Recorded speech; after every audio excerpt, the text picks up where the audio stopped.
I've always known that architecture had a fatal error around its disconnect for justice in its work. It's been a complicit profession for its entirety. And Colloqate was founded between myself and my business partner at the time to really focus on that intersection that has been neglected for so long.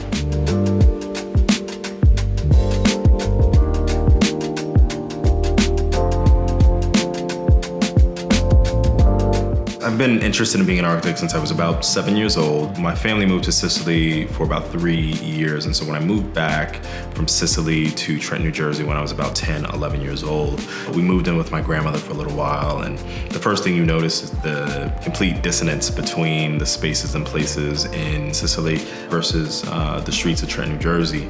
And that difference really started to spark a little bit of a light, and at least an acknowledgement of what physical spaces are, what they do, and how they impact a community or impact people.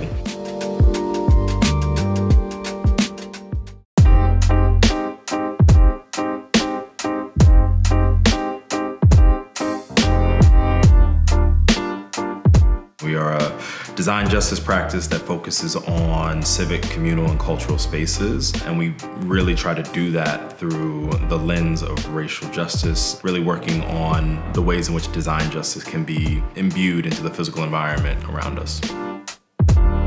I've seen so many people aim their efforts towards diversity as though diversity was a goal that could be achieved without going through the processes of establishing justice and establishing equity within the field writ large. And so we wanted to create a model of practice that acknowledged that discrepancy, that acknowledged that you will never get to a diverse field or a diverse city or a diverse world without really considering what the imbalance of power and privilege looks like within our work.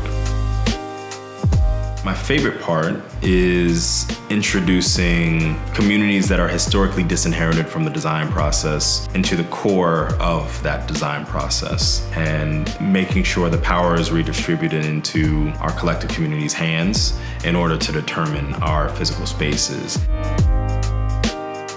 Technology plays a huge role in our work, given our current condition, but I think even prior to dealing with a pandemic and the world recognizing that Black lives actually matter, technology helped us to visualize spaces and places that would otherwise not be able to be represented in communities and with community.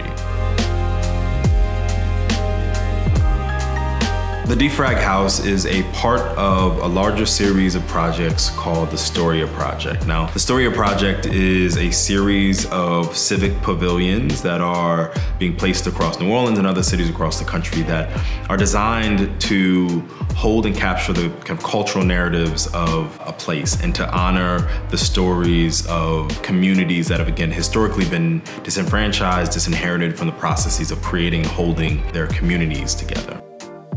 Can we create these memorials to a past, but also to a reconnected future in some fashion?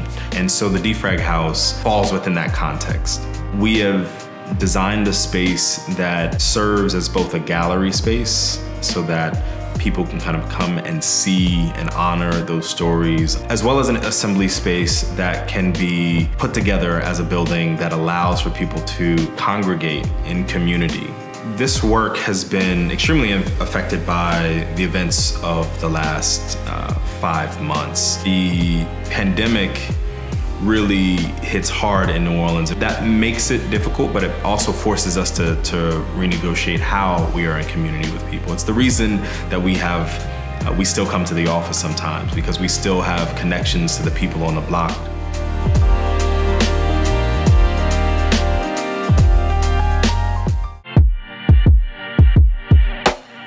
The work that Black Lives Matters has done for the last 5 years has been so impactful on the way that we frame and think about how we put architecture into this world. Part of that meant that we shifted one of the projects from Storya Project to a memorials project, which we've called Buildable Memorials, but it's really a series of memorials that we want to work with community members across the country to honor those who have been lost to white supremacy. I think what people see out of both the Buildable Memorials project and the Defrag House are spaces that hold memory.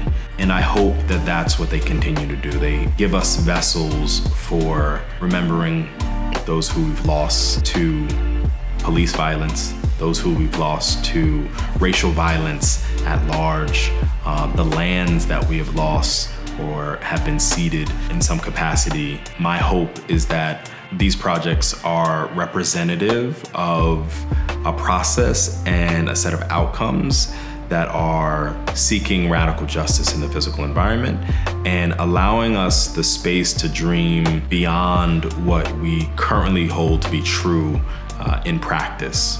Can we remove barriers to progress moving forward? And then ultimately, can we affirmatively influence future outcomes, right? And so can we design spaces that do all of those things? That is the intention. That's what we're striving for. We're striving for spaces that acknowledge, repair the past, that make fair in the present, remove barriers moving forward, and then influence the outcomes of our communities in perpetuity.